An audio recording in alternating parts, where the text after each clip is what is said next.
요한계시록 2장 12절입니다.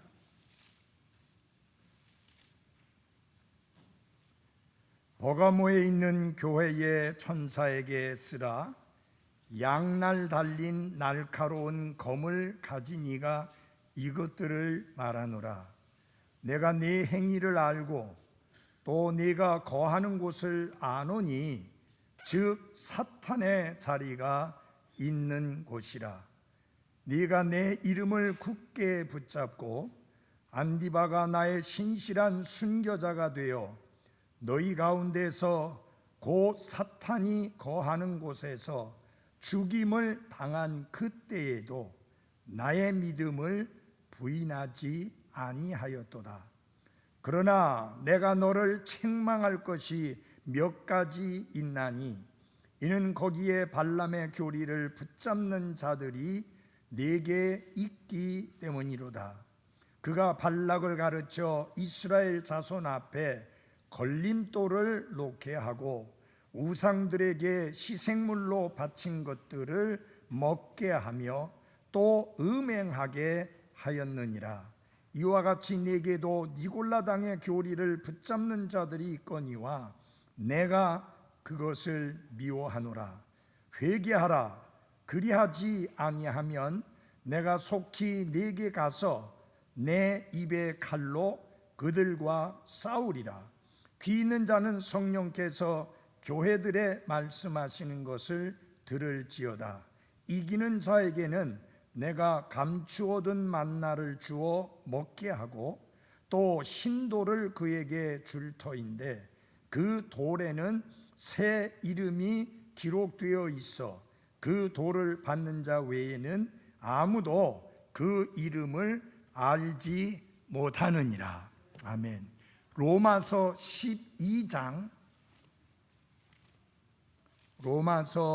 12장 2절 말씀을 하나 더 보겠습니다.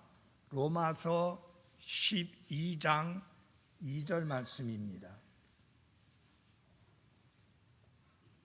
너희는 이 세상에 동화되지 말고 오직 너희 생각을 새롭게 함으로 변화를 받아 하나님의 그 선하시고 받으실 만하며 완전하신 뜻이 무엇인지 입증하도록 하라.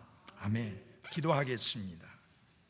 하나님 우리 아버지, 지난 한 주간 또 하나님의 가호로 저희들이 건강하고 안전하게 지나다가 이 시간에 함께 모여서 영과 진리로 하나님께 경배드릴 수 있음을 감사드립니다. 이미 우리가 드린 찬양과 또 물질을 통해서 하나님께서 영광을 받으신 것처럼 이 시간 선포되는 말씀과 그 말씀에 대한 올바른 반응을 통해서 하나님께 진정한 경배를 드리게 하옵소서. 예수님 이름으로 기도했습니다. 아멘. 앉아주시기 바랍니다. 어떤 분이 예배 혹은 하나님께 드리는 경배에 대하여 정의하기를 하나님의 계시와 인간의 반응이 만나는 것이 예배다라고 그렇게 표현을 했습니다. 그 말은 무슨 뜻이냐면은 선포되는 하나님의 말씀이 있고 그 선포된 말씀에 대한 그리스도인들의 반응이 함께 만나게 될 때 진정한 경배를 드리는 것이요 예배를 드리는 것이다 라고 그렇게 설명한 것입니다. 그러므로 중요한 것은 선포되는 말씀만이 아닙니다. 그 선포된 말씀에 대한 여러분의 반응이 굉장히 중요하다고 하는 사실입니다. 한쪽 귀로 듣고 한쪽 귀로 흘려보내면 여러분은 진정한 경배를 하나님께 드린 것이 아닙니다.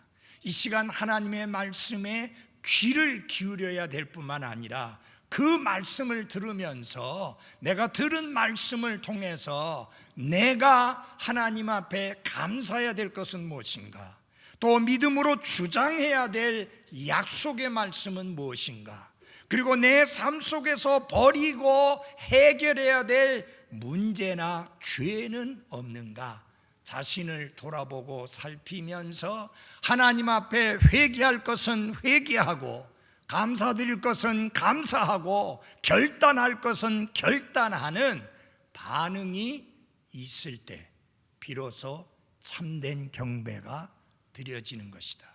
그래서 근본주의 독립침례교회의 경배 시간의 핵심 중에 핵심이 뭐냐? 초청 시간입니다. 그 시간은 집에 돌아가서 생각해보고 결단하라는 것이 아니라 말씀을 들은 그 자리에서 그 순간에 하나님이 기뻐 받으실 만한 결단을 하도록 촉구하는 것이 바로 초청 시간입니다. 그래서 여러분들이 이 시간의 말씀에 경청하면서 귀를 기울여 주시기를 바라고, 그 말씀을 들으면서 다른 사람 생각하지 말고 나 자신만 생각하면서 내게 하나님이 무엇이라고 말씀하는가를 듣는 그런 귀한 시간이 되기를 바라고, 그 들은 말씀에 대하여 하나님이 기뻐 받으실 만한 반응을 하는 시간이 되어지기를 바랍니다. 먼저 오늘은 버가모 교회에 주신 말씀을 함께 살펴보게 되는데요, 버가모 교회의 특징은 한마디로 이렇게 표현할 수 있습니다. 세상과 무엇이 된? 동화된 교회입니다.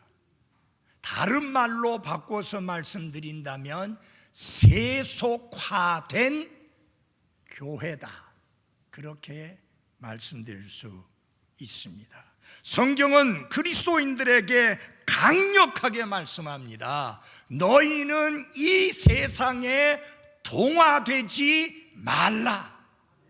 세상과 짝하고 세상과 하나 되고 세상을 사랑하고 세속적인 것과 타협하는 그런 그리스도인, 그런 교회가 되지 말라고 엄중히 경고하는 것이 하나님의 말씀입니다. 그럼에도 불구하고 버가모 교회의 문제가 뭐냐? 세상과 동화되었다, 하나 되었다. 세상을 사랑하는 교회, 세상과 짝한 세속적인 교회가 되었다라고 하는데 문제가 있는 것입니다. 이 버가모라고 하는 도시는 아주 부유한 도시였습니다. 교육과 문화의 도시라고 알려져 있어서 이 버가모에는 당시에 2000년 전에 벌써 장서가 20만 권이 넘는 그런 장서를 보관하고 있는 도서관이 있을 정도였습니다. 아시아에서 최고의 도시라고 알려진 그런 도시였었는데 문제가 뭐냐? 의술과 과학이 발달된 도시였는데 문제가 뭐냐? 우상 숭배의 중심지였다라고 하는 것입니다. 그러니까 다른 말로 바꾸어서 사탄의 영향력이 아주 강하게 역사하고 있었던 도시가 버가모라고 하는 도시였습니다. 그런데 그리스도인으로서 신앙을 유지하기가 매우 어려운 우상 숭배의 중심지요, 세속화된 도시 한가운데에 바로 버가모라고 하는 작은 교회가 있었습니다. 이 어둠의 도시 버가모 한가운데 버가모 교회가 있었다라고 하는 것입니다. 이 버가모라고 하는 도시의 이름의 뜻은 하이, 높음이라고 하는 뜻을 가지고 있는데, 그 이유는 이 도시가 다른 도시들보다 300m 정도 높은 곳에 있는 고지대에 있는 도시였기 때문에 그런 이름을 가지고 있었는데, 이런 도시에 있었던 버가모 교회, 그 시대에 그 도시를 향한 사명을 얼마나 잘 감당하고 있었는가. 안타깝게도 버가모 교회는 이 불신 세계와 철저하게 구별된 그런 교회가 되지 못하고 결국은 세상과 타협하고 동화되고 세속화된 교회가 버가모 교회였다. 그런데 이 교회는 성경적인 교리는 철저하게 지키고 있었습니다. 교리적으로는 전혀 문제가 없는 교회였었습니다. 문제는 무엇이냐? 삶입니다. 그들은 철저하게 교리를 지킨 것만큼 철저하게 거룩하게 구별된 삶을 살지 않았습니다. 그래서 아까 말씀드린 대로 뭐예요? 세속적인 교회였습니다. 이 버가모 교회에게 보낸 편지 말씀을 읽게 되면 교회가 타협을 한다는 것이 얼마나 심각한 위험을 가져올 수 있는지를 잘 보여주고 있습니다. 오늘날 많은 교회에서 버가모 교회와 같이 세속화되고 있는 교회들이 많이 있습니다. 많은 교회가 가능한 한 이 세상 문화를 많이 닮으려고, 그리고 이 세상에 타락된 문화를 교회 안에 끌어들이려고 무척이나 노력을 하고 있습니다. 그래서 요즘에는 예배가 아니라, 하나님께 드리는 경배가 아니라 무슨 콘서트 현장처럼, 혹은 극장과 별다른 차이가 없어 보이는 그런 식의 모임을 가지는 교회들이 날로 늘어나고 있습니다. 심지어는 처음에 시작하는 첫 번째 노래가 락 뮤직에서도 지저분하고 더러운 그런 음악으로 시작하는 교회가 많이 있습니다. 이미 교회 음악은 타락하고 부패해버렸습니다. 영적인 요소들을 다 제거했습니다. 세속화된 노래와 하나도 차이가 나지 않습니다. 하나님은 거룩하신 하나님이십니다. 그분께 드리는 찬양은 거룩해야 합니다. 가사도 그렇고 곡도 그렇고 리듬도 그렇고 우리는 거룩한 음악으로 하나님을 경배해야 하는 것입니다. 가사만 중요하다고 하면 안 됩니다. 여러분이 귀중한 음식을 쓰레기통에 담아서 어른 앞에 내놓을 수 있습니까? 아무리 음식이 좋아도 쓰레기통에 담을 수는 없습니다. 가사가 아무리 성경적이라도 쓰레기통과 같은 음악에다가 담아서 노래하게 되면 그거는 찬송이 아닙니다. 이 21세기에 우리는 하나님의 교회로서, 거룩한 백성들의 모임으로서 찬양부터 설교, 우리 그리스도인의 삶의 모습 모두가 거룩하게 구별된 하나님의 교회의 모습을 끝까지 철저하게 지켜가야 하는 것입니다. 교회는 세상의 가치를 철저하게 거부하고 세상과 동화되어 하나 되는 것을 철저하게 피해야 합니다. 성경은 세상을 사랑하고 세속화되는 것이 하나님과 원수되는 것임을 알지 못하느냐고 엄중하게 경고하고 있습니다. 버가모 교회에 보내는 말씀을 보면 에베소 교회나 서모나 교회에 보낸 편지와는 달리 시작부터가 공포심을 느끼게 할 정도로 위협적인 그런 말씀에서부터, 내용에서부터 시작이 되고 있습니다. 다 같이 12절을 열어주십시오. 여기에 보여진 2장 12절에서 드러난 예수 그리스도의 모습을 여러분이 보시면 잘 알 것입니다. 12절을 봐주시기 바랍니다. 버가모에 있는 교회의 천사에게 쓰라. 양날 달린 날카로운 검을 가진 이가 이것들을 말하노라. 버가모 교회에 말씀하시는 분이 어떤 분으로 나오고 있느냐? 양날이 달린 날카로운 검, 칼을 가진 이다. 그렇게 말씀하고 있습니다. 이거는 위로의 인사와는 완전히 동떨어진 말씀입니다.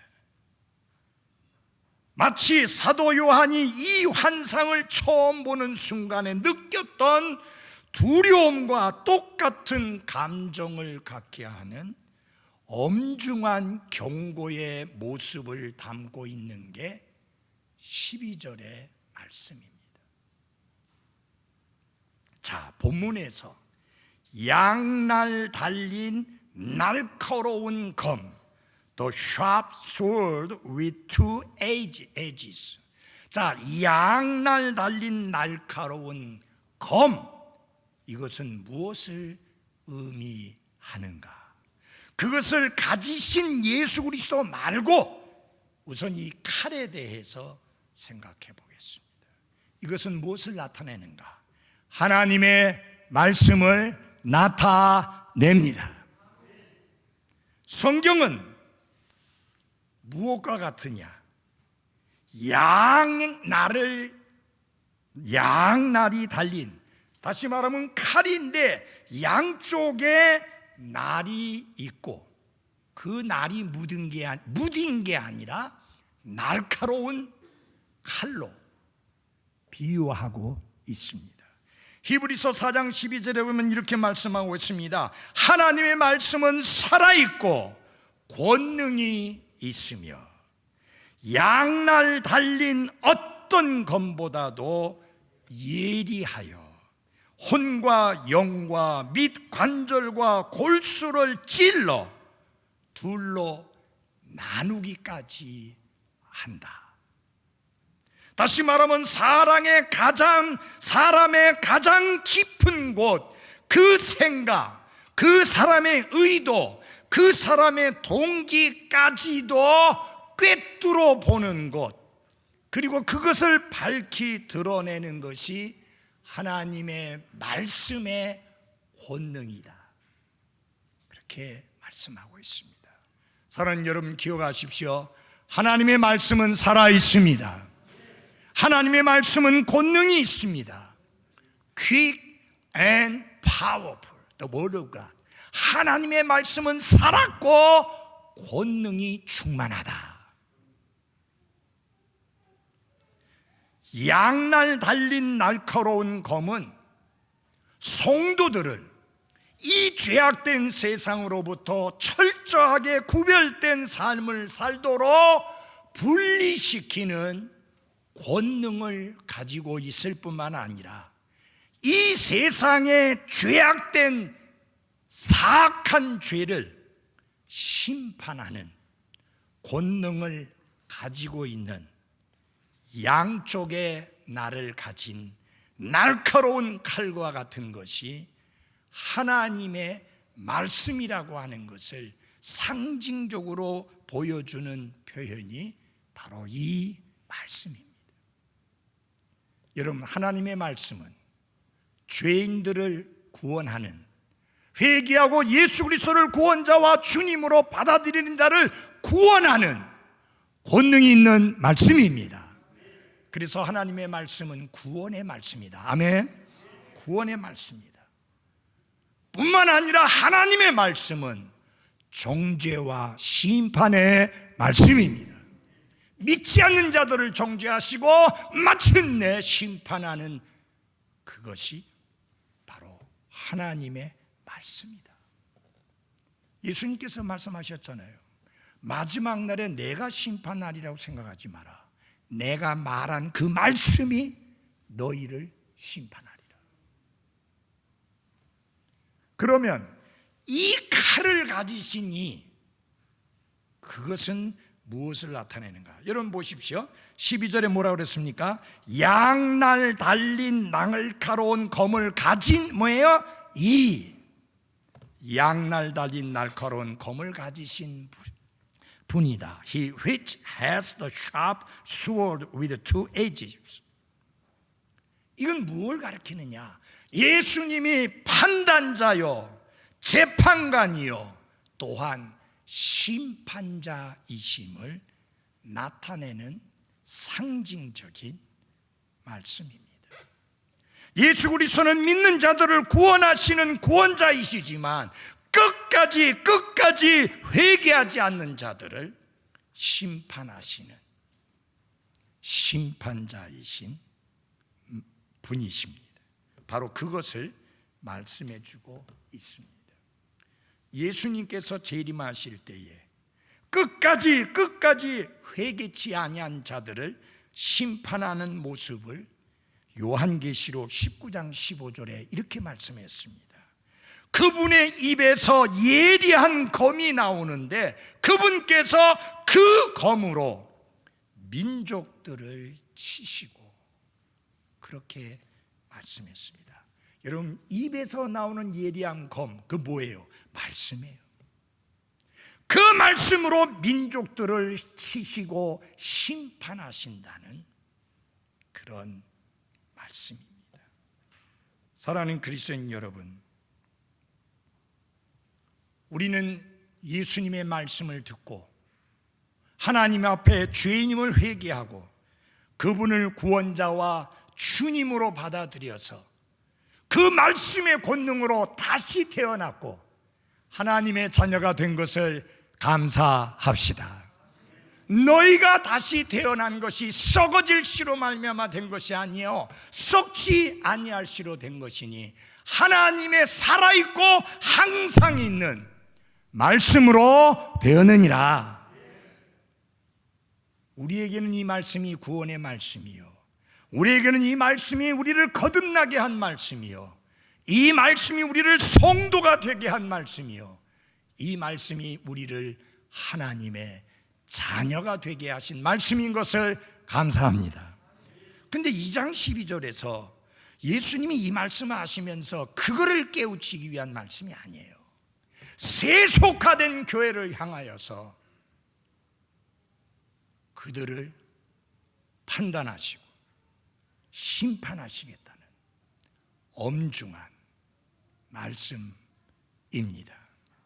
사랑하는 그리스도인 여러분, 이 하나님의 말씀을, 우리를 구원하신 말씀이요, 우리를 양육한 말씀이요, 우리를 그리스도를 더욱 닮게 하는 말씀이요, 더욱 성숙한 그리스도인이 되게 하는 영적인 풍성한 양식이 되는 말씀으로 늘 여러분과 저의 삶에 찾아오는 그런 말씀이 되기를 바랍니다.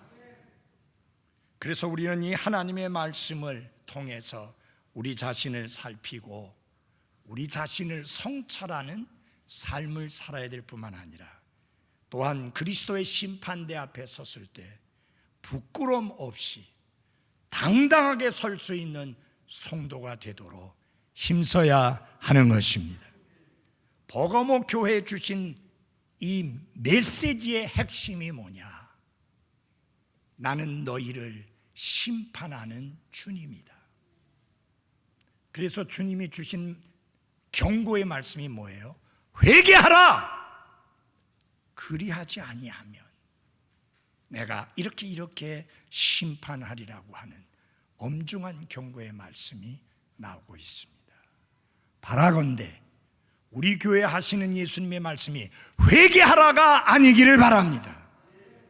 잘하였도다 선하고 신실한 종아라는 칭찬의 말씀이기를 바랍니다.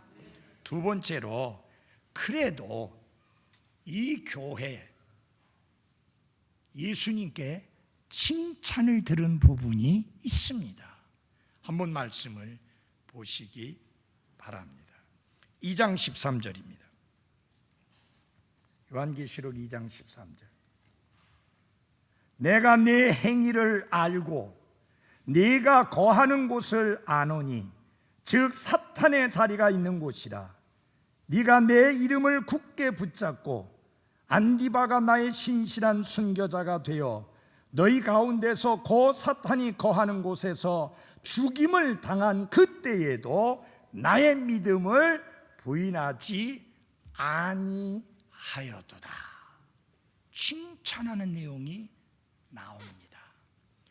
사랑하는 여러분, 예수님은 버가모 교회의 환경에 대해서 잘 알고 계셨고 모두 알고 계셨습니다. 그들의 처해 있는 형편은 물론이거니와 그들이 직면하고 있는 문제까지도 정확히 알고 계셨습니다. 그래서 뭐라고 말합니까? 내가 내 행위를 알고 또 네가 거하는 곳을 아노니.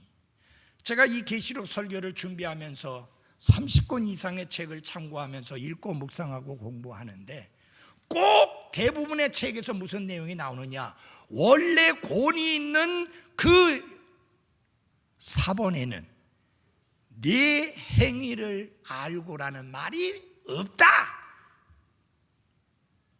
그 말이 꼭 나와요. 여러분, 그 사본들은 신뢰할 만한 사본이 아니고 중요한 사본이 아닙니다. 우리가 신뢰할 수 있는 사본에는 이 말씀이 있습니다. 그리고 여러분, 이 말씀은 굉장히 중요합니다. 예수님이 우리의 모든 행위를 알고 계시는 거 감사하십시오. 주님을 향한 우리의 신실함, 주님을 향한 우리의 충성심, 주님을 향한 우리의 희생과 헌신, 주님을 향한 우리의 드림, 모든 것을, 그 모든 행위를 사람들은 몰라도 우리 주님 예수 그리스도는 다 알고 계시는 것을 감사하십시오. 나는 이 말씀 너무 좋아요. I know your works, thy work. 내가 네 행위 안다. 50년 동안 사역하면서 때로는 성도들이 저의 마음을 알지 못하고 저를 잘 알지 못할 때가 있었습니다. 그렇지만 주님은 저를 아셨습니다. 주님이 말씀합니다. 내가 네 행위를 안다. 자, 예수님은 버가모 교회가 어떤 형편에 놓여 있던 교회인지를 내가 안다라고 말씀합니다. 어떤 형편에 있었던 교회예요? 보니까 끔찍한 환경 속에 있던 교회예요. 뭐라고 하는, 예수님이 두 가지로 말했어요. 사탄의 자리가 있는 곳이다. Satan's seat. 사탄의 자리. 그 사탄의 자리가 the throne of Satan. 사탄의 권좌가 있는 곳이다. 그 다음에 뭐라고 그랬습니까? 사탄이 아예 둥지를 틀고 살고 있는 그런 곳이다. 사탄이 거하는 곳이다. 여러분, 사탄의 자리가 있는 곳입니다. 사탄이 거하는 곳에 버가모 교회의 성도들이 있었다라고 하는 것입니다. 자, 사탄의 자리가 무엇이냐에 대해서 여러 가지 의견들이 있는데 다 일리가 있습니다. 자, 그 중에 하나가 뭐냐? 버가모 도시에는 로마 황제들을 위한 신전들이 많이 있었는데 그 중에 제일 큰 신전이 제우스 신전이었습니다. 어마어마하게 큰 신전인데 세상에서 제일 큰 신전이 바로 버가모에 있었습니다. 그래서 예수님이 사탄의 자리가 있는 곳이다 라고 말씀하셨다. 일리가 있잖아요. 맞아요? 그 다음에 또 하나 끔찍한 거 있습니다. 아마 여러분들 이거 처음 들으실 거예요. 버가모에는 아스클레피오스라고 하는 신전이 있었습니다. 여기 의사 자매는 좀 알 거예요. 아스클레피오스가 뭔지. 이게 뭐냐면은 의술과 치유의 신이라고 일컬어지는 로마의 신인데요. 그 신전이 그곳에 있었습니다. 그리고 이 아스클로필로스라고 하는 이 신전은 뭘로 묘사가 되었느냐? 이 신은 뱀으로 묘사가 되었습니다. 그래서 그를 기리는 신전에는 그의 치유력을 상징하는 독이 없는 뱀들이 우글거렸습니다. 그래서 사람들은 그곳에 치료를 받기 위해서 와가지고 뱀들하고 함께 들어누워 자기도 하고 그렇게 했습니다. 그러니까 성도들은 당연히 사탄의 자리라고 할 때 그런 거 충분히 생각할 수 있죠. 왜냐하면 사탄의 상징이 뱀이잖아요. 그래서 여러분이 아십니까? 의사들 여기 옆에 혹은 앞에 이상한 그림 하나 달고 있죠. 막대기가 있고 두 마리의 뱀이 꽈리를 들고 있는, 그게 어디서부터 나왔느냐? 여기서 나온 거예요. 아스클라피오스라고 하는 치유의 신, 의술의 신이라고 하는 거기서부터 나온 거예요. 이 신전이 거기 우글우글하고 있었으니까 사탄의 자리라고 할 만하지요. 세 번째로는 버가모의 도시가 어떤 곳이라고 했습니까? 로마 황제의 중심지였습니다. Center of Roman Empire Worship. 로마 황제 숭배의 중심지가 버가모였습니다. 그러니까 그것이 사탄의 자리라고 불리는데 의미가 있죠. 그래서 이 세 가지를 다 종합해 보면 사탄의 자리가 맞다라고 할 수 있습니다. 그래서 이 모든 상황이 버가모에 있는 그리스도인들에게는 심각한 위협이었습니다. 근데 여러분, 놀라운 사실은 환경에 좌우되지 않는 단단한 신앙을, 견고한 신앙을 버가모 교회 성도들이 지키고 있었다라고 하는 사실입니다. 아멘. 이렇게 말합니다. 첫째, 너희가 내 이름을 굳게 잡았다라고 칭찬합니다. 버가모의 특징이 사탄의 자리가 있는 곳이요, 사탄이 고하는 것이었지만 그럼에도 불구하고 버가모 교회는 예수님의 이름을 굳게 붙잡았다고 예수님이 칭찬해 주셨습니다. 이건 무슨 의미냐? 예수 그리스도를 믿는 믿음과 그분에 대한 충성심을 굳게 지키고 있는 교회였었다라고 하는 것입니다. 버가모 교회는 어렵고 힘든 환경 속에서도 박해와 핍박을 견디면서 예수님의 이름을 굳게 붙잡고 있었고, 그분만이 나의 구원자여, 그분만이 나의 주님이며, 그분만이 나의 하나님이며, 그분만이 나의 모든 것 되신다고 굳게 붙잡고 있었다. 황제 숭배의 중심 도시라는 말은 무슨 말이냐면 카이사르는 나의 주라고 고백해야 되는 그런 환경을 말합니다. 그래서 그렇게 고백하지 아니함으로 말미암아 많은 사람들이 죽임을 당했는데 그 중에 하나가 안디바라고 하는 사람이 개인적으로 이름이 언급되고 있습니다. 사랑하는 여러분, 우리는 어떤 상황 속에서도 코로나 바이러스 19의 상황 속에서도 예수님의 이름을 굳게 붙잡고 나는 예수 그리스도께 속했다는 사실을 부끄러워하지 아니하며 그분께 믿음과 충성심을 드리는 한 분 한 분들이 되시기를 바랍니다. 나 주께 속했으니 I belong to Jesus. 예수님께 속한 것을 감사하십시오. 이 교회 성도들이 그랬습니다. 우리는 예수님께 속했다. 카이사르에게 속한 게 아니다. 우리는 예수 그리스도께 속했다. 그분만이 나의 주님이며 그분만이 나의 왕이며 그분만이 나의 하나님이시다. 예수님께 향한 충성심을 굳게 붙잡고 있었다.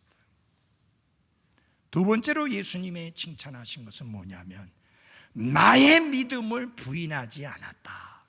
잘 들어주셔야 돼요. 이게 킹제임스 성경에만 나의 믿음을 부인하지 않았다는 말씀이 나옵니다.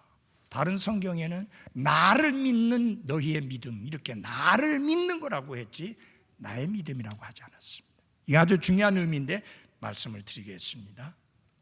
거기 한번 보십시오. 13절 중반부터 봅니다. 안디바가 나의 신실한 순교자가 되어 너희 가운데서 곧 사탄이 거하는 곳에서 죽임을 당한 그때에도 나의 믿음을 부인하지 아니했다. Not denied my faith. 버거모 교회는 안디바가 순교 당할 때에도 예수님의 믿음을 부인하지 않았습니다. 안디바라는 말의 뜻은 모든 것에 반대한다라는 뜻을 가지고 있습니다. Against all, 그런 뜻을 가지고 있습니다.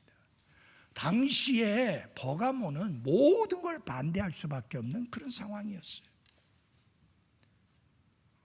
전설에 의하면 안디바는 뜨겁게 달군 놋 가마에 던져져서 서서히 죽임을 당하는 순교를 했다고 합니다. 그가 타협하지 않았다는 것 말고, 그래서 순교자가 되었다는 것 말고는 더 이상 알려진 바가 없습니다.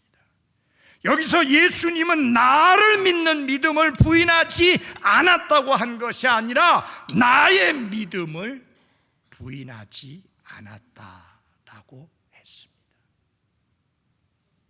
여러분과 저의 믿음 신뢰할 만한 게 못 돼요. 조속으로 변하고 수시로 변하는 게 여러분과 저의 믿음이에요. 환경 따라, 사람 따라, 형편 따라 변하는 게 우리 모두의 믿음이에요. 그걸 부인했다는 게 아니에요. 나의 믿음을 부인하지 않았다. 갈라디아서 2장 20절에 보면요, 이것도 킹제임스 성경만 그렇게 번역했어요. 잘 들어주십시오. 내가 그리스도와 함께 십자가에 못 박혀 있으나 못 박혔나니 하고 그냥 끝나버렸죠. 지난날에 그냥 끝나버린 걸로 말하는, 아니, 못 박혀 있다. 문제는 이 사실을 인정하지 않기 때문에 혈기를 부리는 거예요. 여러분, 십자가에 못 박혀 있습니다. 내려오지 말아요. 거기 그대로서 행행돼요. 거기 걔도 있어요. 못 박혀 있으나 그럼에도 불구하고, 그러면 죽었어야 되는데 사노라. 그러나 내가 아니라 그리스도께서 내 안에 사시느니라. 나는 지금 내가 육체 안에서 사는 삶을 나를 사랑하사 나를 위해 자신을 주신 하나님의 아들의 믿음으로 사노라. 하나님의 아들을 믿는 믿음으로 사는 게 아니라 하나님의 아들의 믿음으로 산다.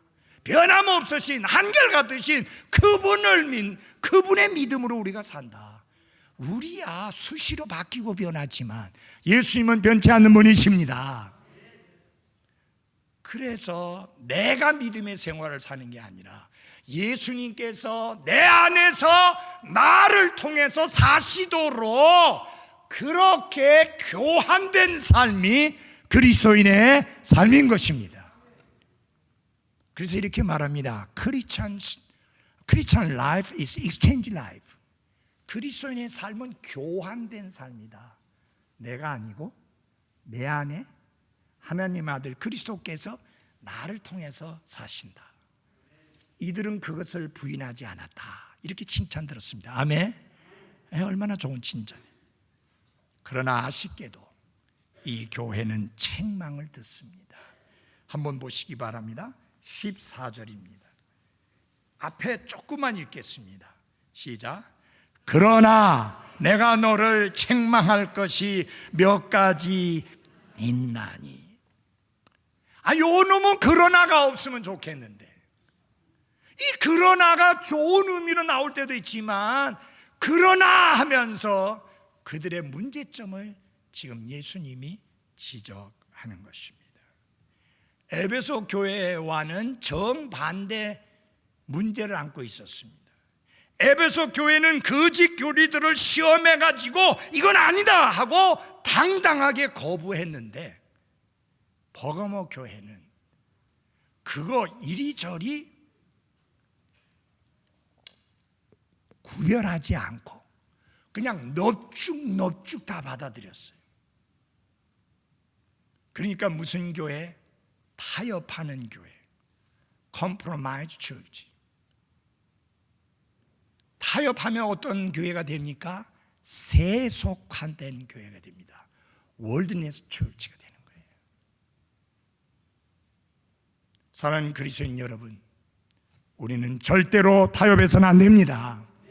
말씀의 진리에 대하여, 그리고 말씀의 진리에 기반을 둔 그리스도인의 삶에 대하여, 라이프 스타일에 대하여 절대로 타협해서는 안 됩니다.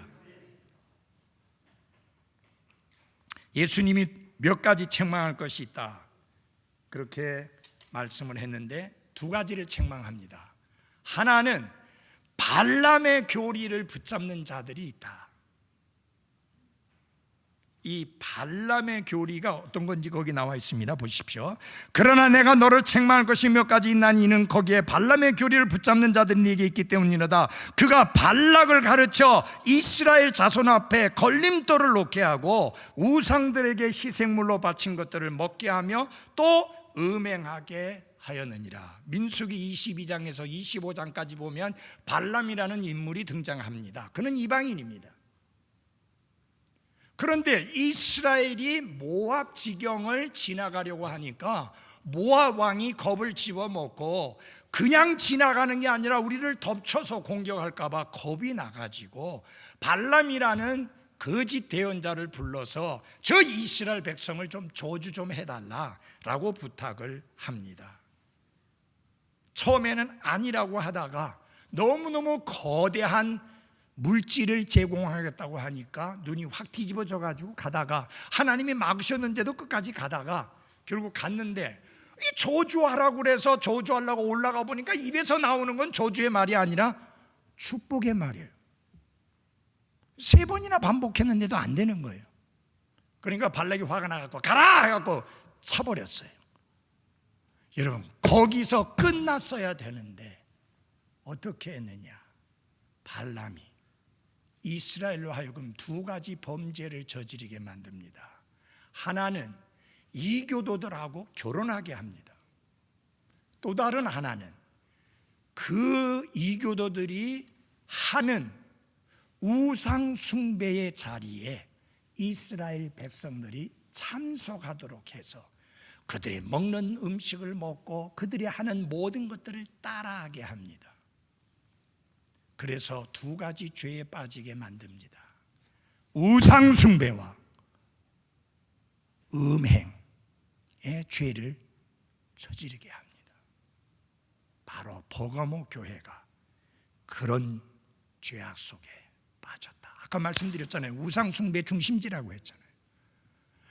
괜찮아.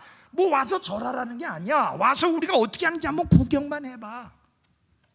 여러분, 절간에서 하는 행사 구경하러 가지 말아요. 여러분이 거기 가서 함께하고 하나 되지 않는 건 사실이에요. 그러나 그런 자리에 자꾸 가면 여러분도 그들과 똑같은 사람처럼 보이게 되잖아요.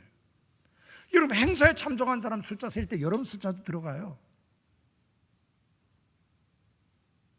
정절간이 보고 싶거든 그런 행사 같은 거 안 할 때 조용히 가서 보고 오면 돼요. 이스라엘이 그런 자리에 가면서 어떻게 됐습니까? 뭐 음식인데 먹어. 그래서 먹다 보니까 어떻게 됐어요? 그들이 우상숭배할 때 같이 우상숭배했습니다.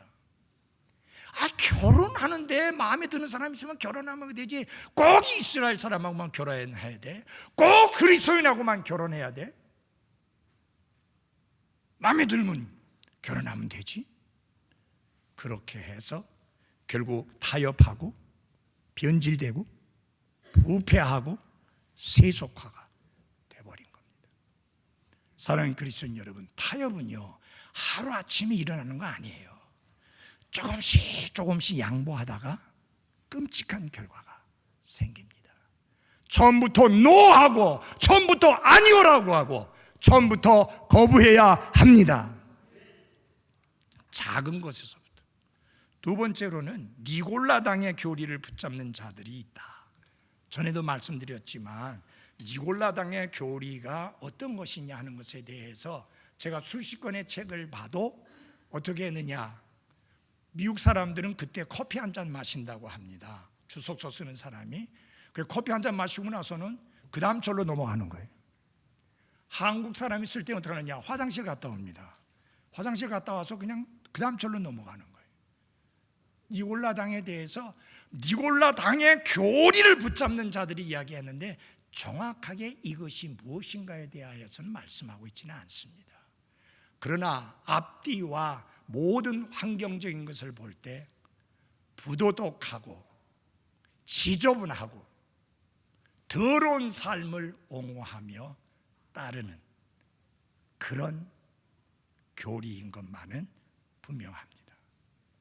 여러분, 에베소 교회는 니골라당의 행위를 미워해서 칭찬받았어요. 예수님 뭐라고 그랬어요? 너희들이 니골라당의 행위를 미워하는데 나도 미워한다. 사랑하는 그리스도인 여러분, 그리스도인은 예수님이 미워하는 것을 미워하고 예수님이 사랑하는 것을 사랑하고 예수님이 기뻐하는 것을 기뻐하는 게 그리스도인의 삶입니다. 에베소 교회가 그랬어요. 근데 버가모 교회는 니골라당의 교리를 쫄쫄쫄쫄 따랐다. 그래서 책망받았습니다. 그래서 예수님이 이제 경고를 하십니다. 16절입니다. 회개하라. 그리하지 아니하면 내가 속히 내게 가서 내 입에 칼로 그들과 싸우리라. 성경 잘 보십시오. 내가 내게 속히 가서 싸우는 것은 너하고 싸운다가 아니라 그들과 싸우겠다. 그렇게 말씀했습니다. 예수님은 호되게 책망하면서 강한 말씀으로 이야기합니다. 해결책은 하나뿐이다. 치유책은 하나뿐이다. 문제 해결의 방법은 하나뿐이다. 뭐 하라는 거예요? 회개하라. 사랑하는 여러분, 죄악된 행위를 고치는 단 하나의 방법은 회개하는 것뿐입니다. 두 번째로 이야기합니다. 그리하지 아니하면 내가 속히 네게 가서 내 입의 칼로 그들과 싸우리라. 여기에서 여러분, 회개하라고 했는데 회개하지 아니하고 거부하는 사람들에 대하여 경고가 있습니다. 첫째, 내가 속히 간다. 내가 속히 네게 가서, 이거는 예수 그리스도의 재림을 말하는 게 아니에요. 바로 그 성도들에게 속히 가서 심판하겠다. 영원한 심판 말고 징계를 하든지 채찍을 하든지 하겠다. 근데 여기서 여러분 중요한 거 봅니다. 너, 그 다음에 그들, them, 요 사이에 구별을 하셔야 됩니다. 예수님이 가는 건 누구에게 가는 거냐? 네게 간다 했는데 버가모 교회에. 그러면 예수님께서 지금 칼로 싸우리라고 하는 대상은 누구냐? 끝까지 회개하지 않는 자. 내가 칼로 그들과 싸우리라 라고 경고하십니다. 여기에서도 예수님의 심판의 도구가 뭐예요? 하나님의 뭐예요? 말씀입니다.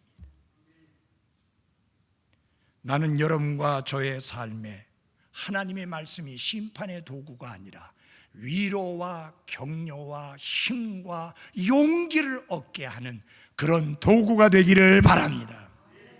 내가 악을 행하고 회개치 아니하고 돌이키지 아니함으로 인하여 주님이 하나님의 말씀을 심판의 도구로 사용하는 그런 경우가 없게 되기를 바랍니다. 위로의 말씀, 도전의 말씀, 격려의 말씀, 용기를 부어주는 말씀, 힘을 주는 말씀, 새롭게 시작하게 하는 말씀, 그런 도구로 여러분과 저의 마음에 다가오는 말씀이 되기를 바랍니다. 마지막으로 예수님의 약속이 있습니다. 17절입니다. 귀 있는 자는 성령께서 교회들에게 말씀하시는 것을 들을지어다. 이기는 자에게는 내가 감추어둔 만나를 주어 먹게 하고 또 신돌을 그에게 줄 터인데 그 돌에는 새 이름이 기록되어 있어 그 돌을 받는 자 외에는 아무도 그 이름을 알지 못하느니라. 예수님이 두 가지 약속을 합니다. 하나는 감추어둔 만나를 주어서 먹게 하리라. 이 감추어둔 만나를 생각하면 어디를 생각해야 되냐면요, 이스라엘이 광야를 여행할 때 성막을 짓게 했는데 성막에 들어가는 기구 중에 뭐가 있었습니까? 언약궤가 있었습니다. The Ark of Covenant. 그 언약궤 안에 담아두어서 숨겨진 것이 있었는데 그 중에 하나가 만나를 담고 있는 항아리입니다. 그러니까 숨겨진 거예요. 여러분, 이 숨겨진 만나, 이스라엘은 광야에서 하늘로부터 내려온 만나를 먹고 살 수 있었습니다. 21세기를 살아가는 여러분과 저는 어떻게 살아갑니까? 하늘로부터 내려오는 빵이신 예수 그리스도께서 바로 우리의 숨겨진 만나인 것입니다. 구원받은 그리스도인에게는 다 드러나 있지만 구원받지 않는 사람에게는 아직까지도 감추어진 만나입니다. 여러분의 삶에 하나님의 말씀이 언약궤에 있었던 그 감추어진 만나처럼 숨겨져 있지 말고 매일매일 하늘로부터 내려온 빵이신 예수 그리스도를 먹고 마시며 즐기는 하루하루의 삶이 되기를 바랍니다. 그분은 생명의 빵이라 그렇게 말씀했습니다. 그래서 감추어둔 만나는 예수님을 상징하는 구약의 상징 중에 하나입니다. 그다음에 신도를 주리라 라고 말씀했습니다. 고대 사회에서 운동 경기를 했을 때 승리한 사람에게 그 사람의 이름이 새겨진 신도를 우승의 증표로서 주었습니다. 그리고 또 하나 중요한 게 있습니다. 우승자들을 위한 만찬을 벌였는데 그 만찬에 참석할 수 있는 증표가 흰돌이었습니다. 거기에 딴 사람 이름 적혀 있으면 안 되잖아요. 내 이름이 적혀 있어야 되잖아요. 그게 만찬에 참여할 수 있는 증표가 되었습니다. 이기는 자는 지난번에 계속 말씀드린 대로 모든 구원받은 그리스도인들을 말씀하는 겁니다. 여러분, 그분들은 하늘나라에 들어가는 문제에 있어서 내가 들어갈 수 있는지 없는지, 천국에 갈 수 있는지 없는지 방황하고 당황하고 불안해하고 걱정하고 염려하지 않아도 되는 게, 이미 예수님께서 여러분과 저에게 신도를 주셨고 우리는 그 나라에 받아들여졌다고 하는 분명한 사실입니다. 그래서 신도는 뭐냐? 우리가 그리스도에 의하여 받아들여졌다라는 증표입니다. Has been accepted by Christ. 여러분, 이미 우리는 그리스도 예수님 안에서 하나님께 받아들여진 자인 것을 감사하십시오. 자, 이제 결론으로 말씀을 드립니다.